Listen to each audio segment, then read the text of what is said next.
കൂട്ടായ്മയ്ക്ക് നേതൃത്വം നൽകുന്ന ദിയ ഹസന്റെ വില്ലയിൽ അവധി ദിവസം ഒത്തുകൂടിയ അംഗങ്ങൾ പൂക്കളമൊരുക്കി. പിന്നെ തിരുവാതിരക്കളി.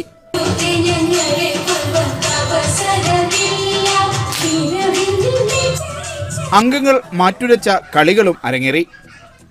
കഴിഞ്ഞ മാർച്ചിലാണ് മലയാളി മോംസ് മിഡിൽ ഈസ്റ്റ് എന്ന പേരിൽ വീട്ടമ്മമാർ ഫേസ്ബുക്ക് കൂട്ടായ്മയ്ക്ക് തുടക്കമിട്ടത്. 100 പേരിൽ തുടങ്ങിയ അംഗങ്ങളുടെ എണ്ണം ഇപ്പോൾ 3500 കടന്നു. അടുത്ത മാസം സംഘടിപ്പിക്കുന്ന വിപുലമായ ഈദ് ഓണാഘോഷത്തിന്റെ മുന്നൊരുക്കം കൂടിയായിരുന്നു വില്ലയിലെ ആഘോഷങ്ങൾ. സദ്യ ആകട്ടെ എല്ലാവരും വീട്ടിൽ നിന്ന് ഉണ്ടാക്കിയിട്ട് എന്തൊക്കെ കൊണ്ടുവരാൻ പറ്റുമോ അതുപോലെ ഉണ്ടാക്കി കൊണ്ടുവന്നിട്ടാണ് സദ്യ ഉണ്ടാക്കുന്നത്. നമ്മുടെ നാട്ടിൽ എങ്ങനെയാണോ ചിലപ്പോൾ അതിലേക്ക് കൂടുതലായിട്ട് നമുക്ക് ഫീൽ ചെയ്യാറുണ്ട്. ബിക്കോസ് നമ്മൾ നാട്ടിലെല്ലാവരും മിസ് ചെയ്ത് നമ്മളിവിടെ താമസിക്കുന്നവരാണ്. അംഗങ്ങൾക്കും കുടുംബത്തിനും വിഭവസമൃദ്ധമായ സദ്യ വിളമ്പിയ ശേഷം ഓണപ്പാട്ട്. തുടർന്ന് പുത്തൻ വിഭവമായ സെൽഫിയുടെയും ഗ്രൂപ്പിയുടെയും തിരക്ക്. Media 1 Dubai.